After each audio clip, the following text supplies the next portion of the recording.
Halo guys, kembali lagi dengan gue Ricky di Ulasan ID. Nah, seperti yang kalian lihat di samping gue ini ada dua buah casing, yaitu adalah Cube Gaming Stala. Nah, untuk Cube Gaming Stala ini ada dua versi, yang black dan juga yang white. Nah, yang black ini udah gue nyalain fan-nya, supaya kalian bisa lihat kalau ternyata di casing ini itu kita dapat 3 buah fan. Nah, nanti gue jelasin lagi lebih detailnya itu kayak gimana. Oke. Jadi gue mau nge-review singkat aja untuk si casing Cube Gaming Stala ini. Kenapa? Karena memang casing ini agak kompleks dan fitur-fiturnya itu lumayan komplit ya. Jadi kalau misalnya gue bikin video yang kayak video-video casing sebelumnya itu kayak agak kurang, mungkin kalian nanti akan kurang nangkep atau kurang jelas gitu. Jadi gue lebih memilih untuk review singkat aja. Oke, seperti yang kalian lihat di sini di bagian depannya itu kita dapat sebuah desain casing yang diamond shape gitu ya. Dia berbentuk diamond gitu, wajik-wajik gitu. Ini dia berlubang-lubang untuk memperbagus airflow dari si casing ini. Nah, si bagian depannya ini bisa kita lepas nih guys, nih kayak gini. Nah, diamond shape ini gue sendiri itu suka banget. Kenapa? Karena memang desainnya itu eye-catching banget dan juga dia itu anti mainstream, nggak kayak bulat-bulat biasa gitu guys. Nah, selain untuk yang diamond shaping ini, dia juga ada bagian dust filternya nih guys. Nah, dust filternya ini ada di bagian sini nih. Nah, untuk dust filternya ini dia juga sistemnya magnetik ya guys ya. Jadi gampang banget buat dipasang dan juga dibongkar.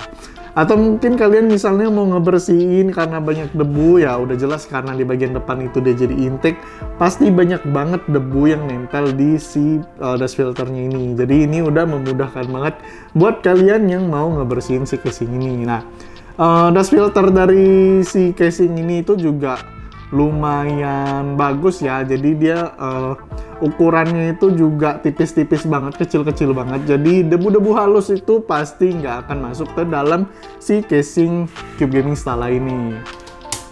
Oke, next.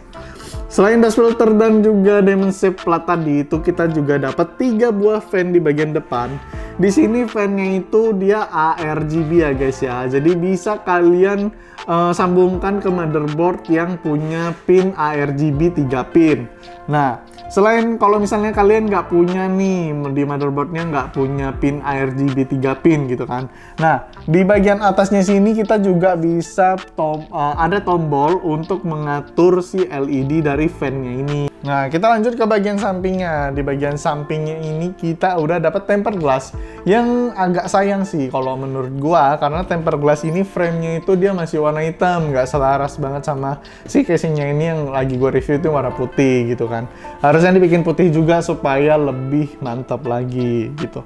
Oke, jadi untuk tempered glass-nya sendiri itu dia nggak pakai kayak 4 baut yang biasa kita temuin gitu kan di 4 sisinya gitu.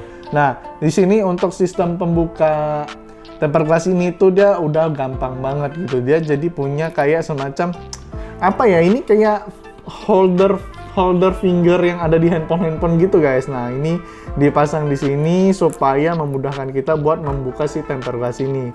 Nah, gini guys. Nah, tempered glass-nya ini juga dia ditahan sama magnet ya guys ya. Jadi ini memudahkan banget deh kalau untuk kalian itu misalnya mau ngebersihin kaca-kacanya, atau misalnya kalian mau sekedar melihat isi komponen kalian lebih jelas gitu tanpa dihalangi sama si tempered glass-nya itu. Nah, dia ini tuh ada segel lagi, ada engselnya guys di bagian belakang. Dan kalau misalnya kalian ngerakit pakai PC ini, aku udah pasti nyaranin kalian buat ngebuka dari segelnya itu kalian tinggal tarik aja kayak gini gitu guys. Oke, lanjut.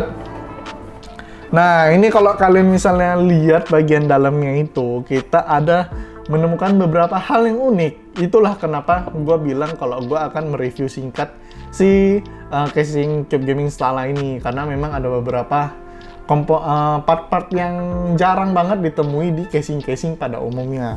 Oke, jadi ini udah kelihatan jelas banget ya. Di sini tuh ada satu buah kayak stand gitu.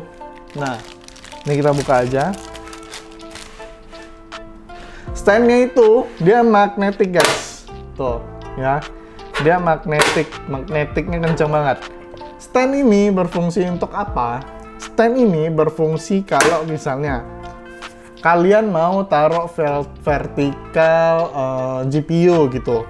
Jadi biasanya kalau misalnya kalian taruh vertikal GPU, itu dia bagian ujungnya nggak akan nggak ada penopangnya gitu guys. Jadi ini membantu si GPU itu supaya bisa lebih ditopang di bagian ujungnya sini guys. Nah, jadi dia nggak terpaku di bagian PCIe slotnya ini ya. Jadi kalau misalnya beberapa orang kalau taruh di PCIe slotnya itu takut bengkok gitu kan, karena mungkin GPU-nya itu berat, yang 3 fan, heatsinknya gede gitu. Nah, ini itu membantu banget supaya si GPU kita itu nggak gampang bengkok dan juga lebih aman lagi gitu.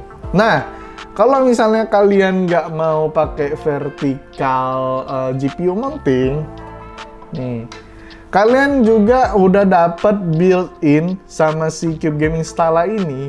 Dia itu adalah stand juga sama kayak yang untuk vertikal, tapi ini untuk yang horizontal mounting. Jadi ini udah ada standnya, nanti akan gue zoom in ke kalian supaya kalian bisa lihat.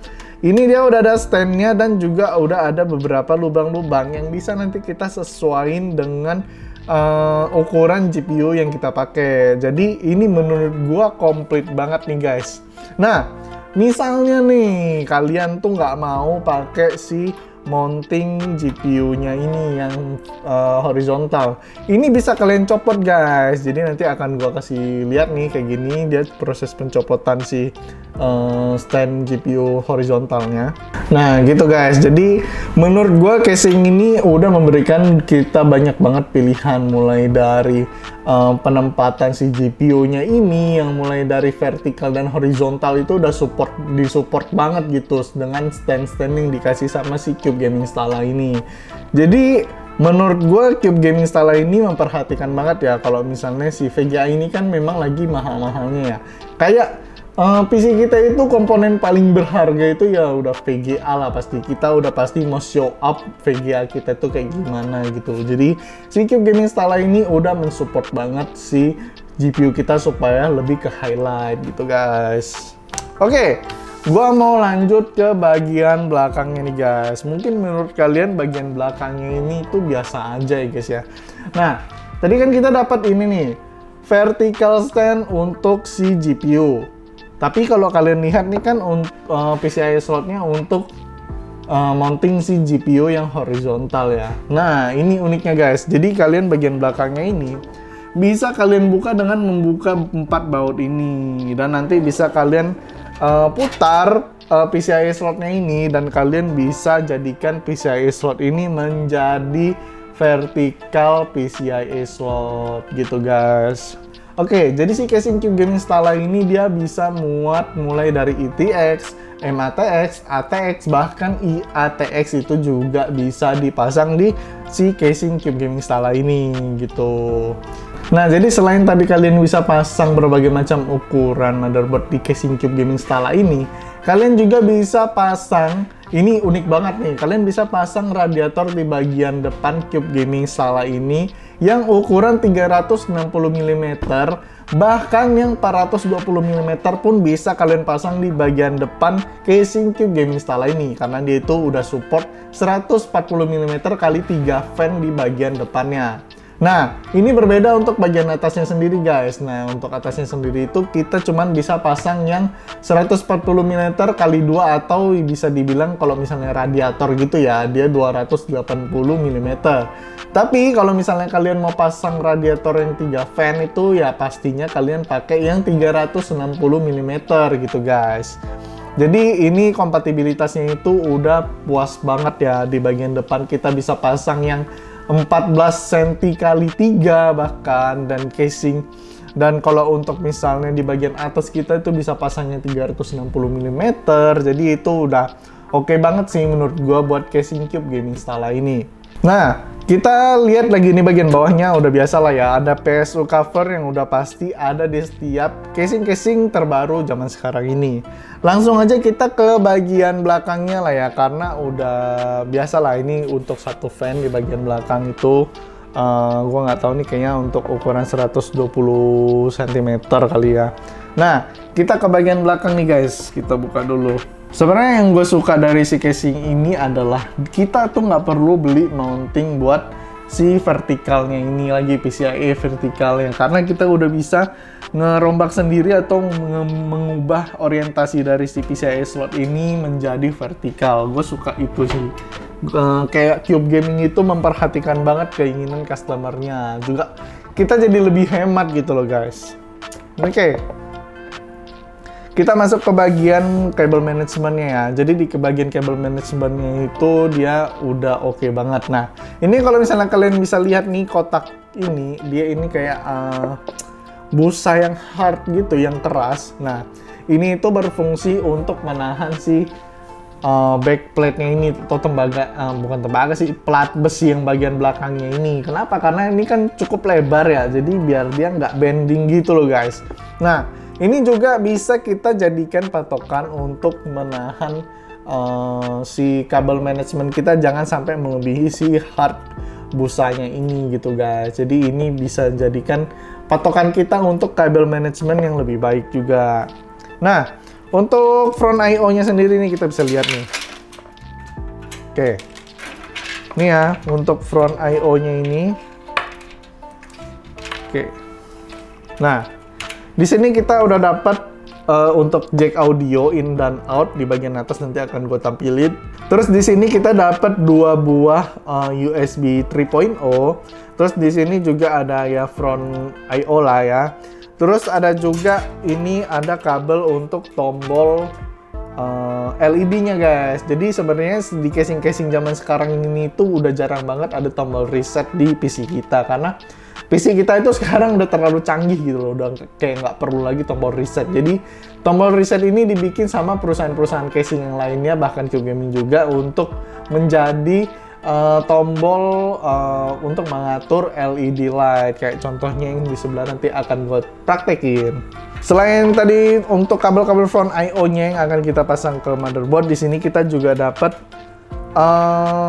fan 3 yang di depan yang terhubung melalui SATA kabel nih guys, yang terhubung melalui SATA kabel. Jadi dia ini nggak PWM fan-nya ya, dan nggak bisa kita atur kecepatan fan-nya kayak gimana, karena dia udah diatur sama kecepatan dari SATA power nih. Terus selain itu kita juga dapat ini nih guys, kabel yang tadi kayak gue bilang ya, ini dia adalah kabel ARGB yang 3 pin. Jadi kalau misalnya kita mau sinkronisasi fan casing di bagian depan sama motherboard dan peripheral lainnya, itu kita bisa pakai kabel yang ini. Tapi kalau misalnya kalian nggak mau dicocokin, atau misalnya memang yang RGB cuman fan depannya doang ya, kalian nggak usah pasang ya, nggak usah pasang ke motherboardnya, dan bisa kita atur dengan tombol LED yang ada di atas. Oke, kita lanjut ke bagian penempatan storage-nya nih guys. Nah, untuk storage-nya ini kita bisa taruh di bagian sini. Ini untuk SSD, kita bisa taruh 2 keping SSD yang 2,5 inch dan juga 2 buah HDD yang 3,5 inch. Di sini bisa kita taruh gitu. Jadi untuk media penyimpanannya juga ini itu udah cukup komplit. Dan oh ya, tadi yang kayak gue bilang, di bagian atasnya sini bisa dibuka. Nah, untuk membuka vertikal, untuk membuka stand dari si GPU mountingnya ini tuh kita tinggal buka baut yang ada di sini aja, dan yang lainnya itu tinggal kita tarik ke atas saja, karena dia sistemnya itu pengait ke bawah gitu guys. Oke, jadi mungkin itu aja review singkat gua mengenai Cube Gaming Stala ini. Mungkin agak panjang ya videonya ya, karena memang Cube Gaming Stala ini lumayan menarik dan beda dari casing-casing lainnya yang sebelumnya gua videoin. Jadi mungkin ini bisa membantu kalian buat melihat ini fungsinya buat apa sih, stand ini fungsinya buat apa, ini buat apa, nih buat apa. Jadi di video ini kalian bisa lebih ngerti lagi. Jadi semoga video ini bermanfaat, dan gue juga berterima kasih buat kalian yang selalu nonton video gue selama ini. Mungkin itu aja video gue kali ini. Jangan lupa klik like, komen, dan subscribe supaya kalian gak ketinggalan update video terbaru dari Ulasan ID. Jadi gue Ricky pamit undur diri, bye!